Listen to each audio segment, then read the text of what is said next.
Nai-stress o pagod na pagod ka na ba? Gusto ko lang ipaalala sa'yo na kahit gaano ka ka-stress ngayon, huwag na huwag kang sumuko sa mga pangarap mo.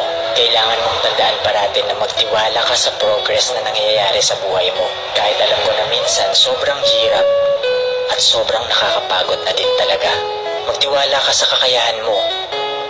Ang dami mo nang nalagpasan na mga malalaking problema dati. Ngayon ka pa ba susuko?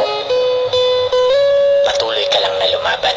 Kung pakiramdam mo ngayon na nahuhuli ka na sa buhay, siguro dahil nakikita mo yung mga kakilala mo o yung mga kaibigan mo, pakunti-kunti may na-achieve na sila. Parati mong tandaan na lahat tayo ay may kanya-kanyang timeline sa buhay.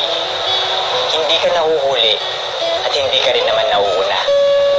Kung nasaan ka man ngayon sa buhay mo, yan ang lesson at experience na kailangan mong pagdaanan ngayon. Lahat tayo ay may sariling kwento sa buhay na